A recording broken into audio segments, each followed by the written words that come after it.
25년 새해가 밝았습니다. 하나님의 축복이 함께 하시길 기원합니다. 하나님으로 살고 하나님으로 서고 하나님으로 성공하는 위대한 한 해 되시기를 축복합니다. 그 위대한 시작이요, 지금 시작됩니다. 말씀으로 하나 되길 축복합니다. 이스라엘이라는 아름다운 땅이 있었습니다. 그곳에요, 하나님의 사랑하는 백성들이 살고 있었습니다. 그런데 그들이 하나님 앞에 죄악을 저지르기 시작하였습니다. 어떤 죄악일까요? 하나님께서는 말씀하십니다. 하나님은 이스라엘에게 자신을 부르지 않았다라고 지적을 하십니다. 또한 이스라엘은 하나님을 괴롭게 여겼고 제사를 소홀히 여겼다라고 말씀을 하셨습니다. 결국 그들은 바벨론이라는 먼 나라의 포로로 잡혀가게 되었습니다. 그들은 고향을 잃고 이방 땅에서 슬픔과 고통 속에서 살아야 했습니다. 하지만 하나님께서는요, 그들을 잊지 않으셨습니다. 새로운 시작의 은혜를 주십니다. 왜일까요? 회개했기 때문입니다. 그래서 이사야 선지자를 통해서 그들에게 특별한 은혜의 메시지를 전해주십니다. 내 사랑하는 백성아, 두려워하지 말아라. 나는 너희를 구원할 것이다. 내가 너희의 고난을 보았고 다시 너희를 회복시킬 것이다. 하나님께서는 그들에게 새로운 시작을 약속하십니다. 내가 광야에 길을 내고 사막에 강을 내겠다. 너희가 힘들고 지칠 때 나는 너희와 함께 할 것이다. 꿈과 비전을 줄 것이다. 이스라엘 백성은 하나님께서 주신 이 약속을 듣고 다시 한번 마음에 용기를 얻었습니다. 하나님은 그들의 슬픔을 기쁨으로 바꾸시고 새로운 길을 열어주실 것이라고 굳게 약속하셨습니다. 오늘 본문의 이 내용을요, 제가 더 간단하게 정리해 보도록 하겠습니다. 오늘 본문에 누가 나오죠? 하나님 여호와께서 나오십니다. 언제 있었던 일입니까? 바벨론 포로기 때 있었던 일입니다. 어디서 있었던 일입니까? 이스라엘 백성 가운데 하나님께서 말씀하신 것이죠. 무엇을 말씀하십니까? 하나님께서 이스라엘의 구속과 회복을 약속하셨습니다. 그들을 위해 새 일을 행할 것이라는 메시지를 남겨주셨습니다. 어떠한 방식으로 그러십니까? 하나님께서 이스라엘 백성을 바벨론의 포로에서 구원하심을 통하여, 그리고 광야의 길과 사막의 강을 내심을 통하여 하나님의 약속을 이루어주겠다라고 말씀을 해주셨습니다. 하나님께서는 왜 이 본문을 성경에 남기시고 우리에게 지금도 이 말씀을 묵상하게 하십니까? 간단합니다. 우리가 하나님의 사랑을 깨닫고 구원받도록 하기 위해서입니다. 우리는 질문할 수 있습니다. 우리는 어떻게 하나님의 사랑을 깨닫고 구원을 받을 수 있을까요? 우리는 이 질문을 가지고 오늘 세 가지의 은혜로 이야기를 하려고 합니다. 먼저 첫 번째 은혜를 나누겠습니다. 하나님의 인도를 구하십시오. 저희 다 함께 하나님의 말씀을 봉독할 텐데요, 14절, 15절을 함께 힘을 내어 합독하도록 하겠습니다. 너희의 구속자요 이스라엘의 거룩한 이 여호와가 말하노라. 너희를 위하여 내가 바벨론에 사람을 보내어 모든 갈대아 사람에게 자기들이 연락하던 배를 타고 도망하여 내려가게 하리라. 나는 여호와 너희의 거룩한 이요 이스라엘의 창조자요 너희의 왕이니라. 아멘. 14절에서 15절의 내용은 하나님의 구원 선언입니다. 이 본문에는요, 히브리어로 코 아마르 야훼라는 단어가 나옵니다. 주 여호와가 이같이 말씀하셨다라는 뜻입니다. 하나님이 직접 말씀하신다는 점을 강조하죠. 직접 말입니다. 어떤 말씀을 하십니까? 하나님이 이스라엘을 구원하신다라는 약속의 말씀입니다. 특별히 본문에 히브리어 고엘이라는 단어를 쓰고 있습니다. 이는 구속자라는 의미입니다. 하나님께서 이스라엘을 직접 구원하실 것임을, 구속하실 것임을 나타내고 있죠.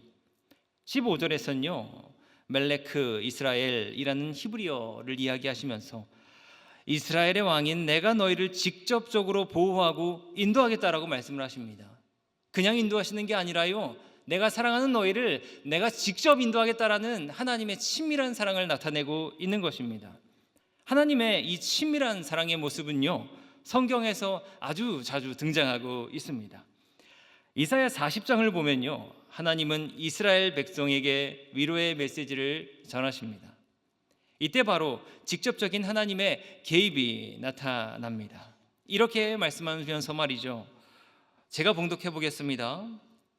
이사야 43장 1절, 야곱아 너를 창조하신 여호와께서 지금 말씀하시느니라.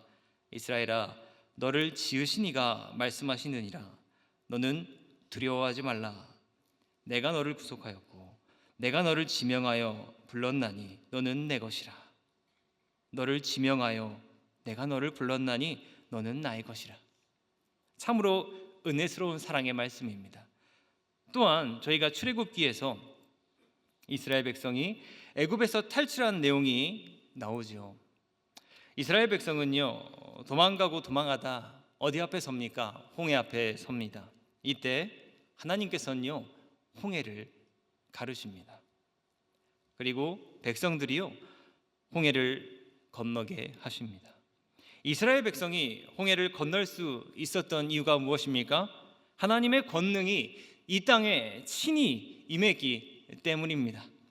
방금 이야기한 사례 모두 하나님께서 우리를 직접 이끄시고 인도하시고 구원하신다는 이야기예요. 바로 그때 우리는요, 승리함을, 구원을, 그 사랑을 거머쥘 수 있게 되는 것입니다. 그렇습니다. 우리는 하나님의 인도하심으로 구원받고 승리합니다. 우리의 인생을 돌아보면 지금껏 이와 같은 삶을 수없이 반복하면서 살아왔습니다. 우리가 하나님께 기도로 나아가면 하나님께서는 우리에게 직접 말씀하십니다. 그 누구도 알 수 없는 나의 마음을 하나님께서 알아주시고 나의 마음을 직접 어루만져 주십니다. 세상 모든 사람들이 나에게 등을 돌려도요, 하나님께서 직접 나의 편이 되어 주신다는 거예요. 왜요? 하나님께서 나를 직접 창조하시고 늘 나에게 직접 말씀하시며 직접 이끌어 주셨기 때문입니다. 나의 모든 것을 아시기 때문에. 사랑하는 여러분, 이것이 우리 모두의 이야기가 아닐까요? 미국의 유명한 NBA 선수 스티븐 커리라는 사람이 있습니다. 이 스티븐 커리는요, NBA 역사상 가장 뛰어난 3점 슈터입니다. 그리고 3점 슈팅에 놀라운 혁신을 이끌었다고 이야기를 해요. 그의 뛰어난 볼 핸들링과 빠른 슈팅 속도는 상대팀에게 큰 위협이 됩니다.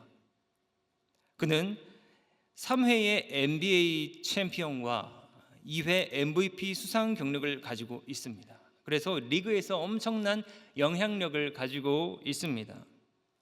그는요, 하나님께서 자신의 삶을 직접 인도하시고 승리하셨다, 승리하도록 이끄셨다라고 고백합니다. 그의 시그니처 슈즈, 커리가 직접 디자인한 운동화가 있습니다. 그의 운동화에는요, 이렇게 쓰여져 있습니다. I can do all things. 그리고 4:13이라는 문구가 새겨져 있습니다. 왜 이렇게 적었을까요? 여기에 적힌 4:13은요, 성경의 빌립보서 4장 13절을 의미합니다. 내게 능력 주시는 자 안에서 내가 모든 것을 할 수 있느니라의 의미입니다. 이 구절은 하나님께서 자신을 인도하신다면 모든 것을 할 수 있다는 그의 간증입니다. 특별히 이 스티븐 커리는 경기 중에도 하나님께 기도를 드림을 통하여 하나님의 도우심을 구합니다. 그는 중요한 순간마다 하나님께 의지합니다. 그리고 자신의 능력이 모두 하나님의 은혜로 이루어졌다라고 고백을 하였습니다. 이러한 그의 신앙은 그가 어려운 상황에서도 침착함을 유지하고 최선을 다할 수 있는 농구의 원동력이 된다고 이야기합니다. 사랑하는 여러분, 커리는 정말 경기에서 모든 승리를 하나님께 감사하는 것으로 유명합니다. 그는 인터뷰에서 이야기합니다. 모든 것이 하나님의 은혜 덕분입니다. 자신의 성공이 단순히 자신의 노력만으로 이루어진 것이 아니라 오직 하나님의 도우심으로 인해서 직접적으로 나를 이끌어 주심을 통해서 하나님의 구원하심을 통해서 나의 승리가 나에게 왔다고 고백을 하고 있는 거예요. 이를 경기와 삶을 통해 보여주고 있습니다. 이 모든 것이 하나님의 은혜입니다. 인도하심입니다. 직접 개입해 주심입니다. 그렇습니다. 하나님께서 우리를 인도해 주실 때요, 정말로 놀라운 일들이 벌어지기 시작합니다. 그리고 이 일들에 하나님께서는요, 하나하나 특별한 목적을 세워가기 시작하십니다. 정말 놀라운 일들을 펼쳐 가시는데요, 어떤 일들을 만들어 가실까요? 이것이 바로 우리의 두 번째 은혜입니다. 바로 선한 영향력으로 삽니다. 우리 한 번 더 하나님의 말씀을 다 함께 합독해 볼 텐데요, 19절을 함께 합독하겠습니다. 보라, 내가 새 일을 행하리니 이제 나타낼 것이라. 너희가 그것을 알지 못하겠느냐? 반드시 내가 광야의 길을, 사막의 강을 내리니. 16절부터 19절까지의 말씀은요, 하나님께서 새로운 일을 예고하시는 내용입니다. 하나님께서 새로운 일을 행하실 것이라고 선포하시는 것이죠. 하나님께서는 과거의 일을 모두 잊고 새로운 길을 내가 열어줄 것이라고 선포하시는 내용이에요. 하나님의 일하심은요, 첫째, 과거를 잊고, 둘째, 새로운 길을 열어주시는 방식으로 나타납니다. 사도 바울은 과거에 기독교인들을 박해했던 인물이었습니다. 하지만 다메섹 도상에서의 회심을 통해 새로운 삶을 시작합니다. 그는 자신의 과거를 잊고 그리스도를 전파하는 새로운 길을 열었습니다. 저희 한 번 더 함께 합독할 하나님의 말씀이 있는데요, 빌립보서 3장 13절에서 14절까지의 말씀입니다. 우리 함께 합독하겠습니다. 형제들아, 나는 아직 내가 잡은 줄로 여기지 아니하고 오직 한 일, 즉 뒤에 있는 것은 잊어버리고 앞에 있는 것을 잡으려고 푯대를 향하여 그리스도 예수 안에서 하나님이 위에서 부르신 부름의 상을 위하여 달려가노라. 하나님으로 인해 새롭게 시작하는 바울의 마음이 느껴지십니까? 그의 고백을 한 번 더 묵상해 보면요, 이와 같은 의미가 있습니다. 본문에 나오는 오직 한 일, 헬라어로 알르헨 에필란 다노마이, 이것의 의미는요, 바울 자신의 삶에서 가장 중요한 한 가지에 집중을 하고 있다는 것을 말하고 있습니다. 무엇에 집중할까요? 에필란 다노마이, 있는 것에 집중합니다. 있는 것이요. 과거의 일들은 잊고 새로운 목표를 향해 나아가겠다고 결단합니다. 어떻게요? 톤 오피소라는 단어로 설명을 하는데요, 뒤에 있는 것을 잊음으로 말입니다. 뒤에 있는 것의 의미는 무엇입니까? 과거의 경험, 실패를 포함하는 것입니다. 이것이 하나님으로 인하여 새롭게 시작하는 바울의 마음가짐이었다는 것입니다. 그렇습니다. 우리는 말씀으로 과거에 매이지 않고 새로운 삶을 살길 노력해야 합니다. 우리는 오늘 이와 같은 마음으로 살아가고 있습니까? 뒤에 있는 것을 잘 잊고 계십니까? 우리가 하나님의 인도하심으로 새롭게 살기 위해서는 톤 오피소의 마음이 필요합니다. 뒤에 있는 것을 잊고 앞에 있는 것을 잡으려고 노력하시길 바랍니다. 뒤에 있는 것이 무엇이건 모두 버리십시오. 나쁜 것, 반대로 좋았던 것까지 모두 버릴 수 있어야 합니다. 하나님의 말씀에 위배되거나 침범하거나 집중하지 못하게 하는 것이 있다면 모두 버리십시오. 잊으십시오. 앞만 보고 달려가시길 바랍니다. 과거에 아픔이 있으십니까? 반대로 그 누구도 경험할 수 없었던 경험, 잊지 못할 추억, 위대한 성공이 우리 모두에게 있습니까? 그 모든 것까지 말씀에 위배된다면 버리셔야 합니다. 돌아보지 말고 오직 말씀에 집중하십시오. 우리는 오직 말씀으로 말미암아 산다, 하나님께서 말씀하십니다. 이를 잘 설명할 수 있는 재밌는 이야기를 하나 보았는데요, 바로 아프리카 이야기입니다. 아프리카의 사슴 이야기인데요, 아프리카는 약육강식의 생태계입니다. 약한 동물은 잡아먹히고 강한 자만이 살아남습니다. 그런데 그 동물 중에 사슴이 있습니다. 그 목마름 하나에도 고통스러워하는 사슴 말이에요. 그 사슴의 특징이 무엇인 줄 아십니까? 겉모습만 보면 눈이 예쁘고 귀엽고 목소리도 작고 마치 우리의 모습을 보는 것 같기도 한데요, 우리는 정말 다양하게 사슴의 특징을 이야기할 수 있습니다. 그런데 아주 중요한 특징이 하나 있습니다. 사슴은요, 본능적으로 아주 위험함을 잘 감지한다고 합니다. 위험성을 감지한다는 건 말이에요. 아주 빠르게 그리고 반응한다고 합니다. 어떻게 해요? 적이 나타나면요, 뒤도 보지 않고 도망친다는 거예요. 뒤를 보지 않는단 말입니다. 자신이 물을 먹고 있었건, 어떤 좋은 일을 하고 있었건, 풀을 뜯고 있었건, 어떤 일을 하고 있었건 그 상황 모든 것을 한 번에 잊어버리고 앞만 보고 달린다는 거예요. 이것이 약육강식의 사회에서 목만 말라도 고통스러워하는 이 사슴이 살아남을 수 있었던 비결이라고 합니다. 과거의 위험, 위협, 실패나 그 어려움에 집착하지 않습니다. 오직 현실에 집중합니다. 그리고 뒤도 보지 않고 튕겨나가듯 앞으로 달려간다는 거예요. 돈 오피스의 삶을 살고 있다는 것입니다. 그 판단 하나가, 그 돈 오피스의 판단 하나가 사슴의 생명을 살린다는 것입니다. 이 세상을 살아가고 있는, 사슴같이 어렵고 힘들게 살아가고 있는 우리에게 적용되는 아주 적절한 표현이 아닐까요? 하나님의 인도하심으로 새롭게 시작해야 하는 그리스도인들, 그들의 시작도 이와 같아야 합니다. 내 삶에 위험했던 일, 위협적이었던 일, 실패나 어려움에 처했던 그 모든 일들은 모두 지워버리고요, 오직 그 말씀에 집중해야 합니다. 그리스도인은 뒤도 보지 말고 당장 믿음의 경주를 시작해야 합니다. 바로 그때 하나님의 놀라운 사랑과 은혜와 구원을 맛보게 될 것입니다. 바로 그때 선한 영향력으로 살아갈 수 있다는 거예요.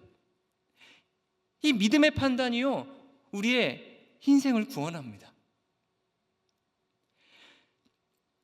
하나님께서 우리를 직접 인도해 주시면 이와 같이 인생에서 믿음의 경주를, 선한 영향력을 목격할 수 있습니다. 하나님의 놀라운 이 은혜를 맛보기 위해 우리는 구체적으로 이제 무엇을 실천해 나가야 할까요? 이 본문은요, 한 가지 행위를 요청하고 있습니다. 그 한 가지 이사야의 행위에 집중하십시오. 바로 하나님을 찬양하라는 것입니다. 우리 다 함께 한 번 더 하나님의 말씀을 합독하겠습니다. 20절입니다. 장차 들짐승 곧 승냥이와 타조도 나를 존경할 것은 내가 광야의 물을 사막의 강들을 내어 내 백성 내가 택한 자에게 마시게 할 것임이라. 아멘. 20절부터 21절까지의 내용은요, 하나님을 찬양하는 백성들의 이야기입니다. 하나님의 구원으로 백성들이 하나님을 찬양하리라, 찬양한다라는 내용이죠. 그리고 이 찬양은요, 놀라운 능력이 있습니다. 이 본문이 말하는 찬양은 하나님의 행하신 일들을요, 전파하고요, 기억하게 하려는 힘을 갖고 있습니다.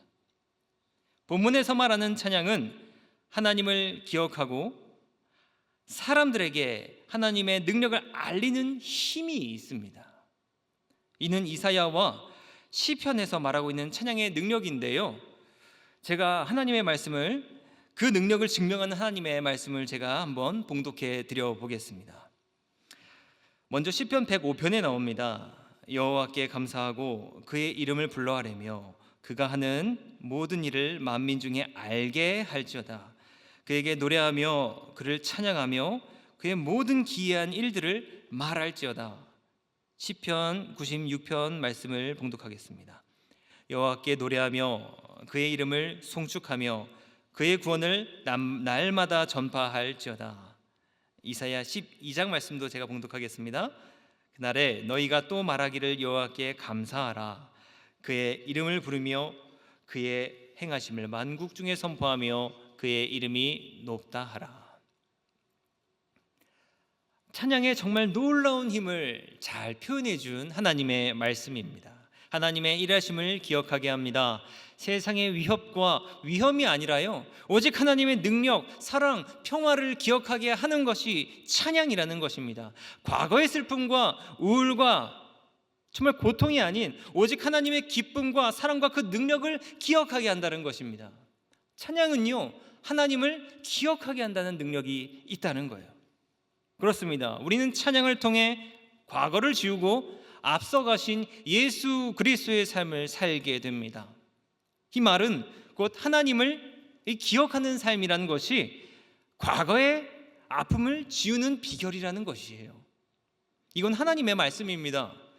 과거의 아픔은 내 힘으로 지우는 것이 아닙니다. 하나님으로 인하여, 그 사랑으로 인하여 덮이는 것입니다. 과거는 내 힘으로 사라지지 않습니다. 오직 예수의 이름으로 무력화되는 것입니다. 우리는 과거를 잊고 앞으로 나아가기 위해서요, 본문은 말합니다. 찬양하십시오. 찬양하며 하나님을 따르십시오. 찬양으로 하나님의 마음을, 그 사랑을 깨달으시길 바랍니다. 바로 그때 하나님의 일하심이 우리의 인생을 살리십니다. 이 찬양의 힘은 세상의 모든 것을 사랑으로 덮고 새롭게 하며 생명력 있게 만들어갑니다. 이 찬양으로 하나님의 사랑을 깨닫고 구원받을 수 있다는 거예요. 사랑하는 상당교회 가족 여러분, 우리의 인생을 2025년도를 찬양으로 가득 채우십시오. 찬양이 있는 시작은요, 하나님께서 친히 인도하시는 인도의 시작입니다. 이 시작만이 구원의 은혜를 누릴 수 있도록 만들어줍니다. 이사야 선지자는요, 찬양을 통해서요, 시작의 은혜를 경험한 놀라운 선지자입니다. 이사야 12장에 잘 드러나고 있는데요, 12장의 내용이 뭐냐면요, 하나님이 그들의 구원이자 힘이심을 찬양하는 내용입니다. 하나님께서 옛적 뜻대로 성실하고 진실하게 행하셨음을 찬양하고 있습니다. 이는 분명 찬양으로 말미암아 하나님께서 이스라엘을 위해 행하신 그 구원의 역사를 기억하고 그 모든 과거를 그 사랑으로 덮는 행위이죠. 그리고 그분의 변함없는 사랑을 다시 한번 마음에 새기고 기억하고 잊지 말자라는 외침입니다. 이스라엘 백성들이 가지고 있었던 죄악과 슬픔과 그 어려움을 기억하자는 게 아니에요. 하나님의 사랑으로, 그 어떤 것도 덮을 수 없는 그 하나님의 사랑으로, 그 어떤 것도 밀릴 수 없는 그 하나님의 사랑으로 모든 것을 잊고 감사의 찬양을 드리는 것입니다. 이 찬송으로 말미암아 하나님의 사랑이 내 삶에 확정되었고 돈 오피스의 삶을, 과거를 잊는 삶을 다시금 살아갈 수 있게 된 것입니다. 결국 이사야는 죄를 깨닫고 하나님의 용서를 경험하면 경험할수록 감사와 찬송이 넘쳐난다라고 구원의 고백을 하죠. 하나님을 찬양하는 것은 그분의 사랑을 깨닫고 구원의 기쁨을 누리는 아주 중요한 방법임을 기억하십시오.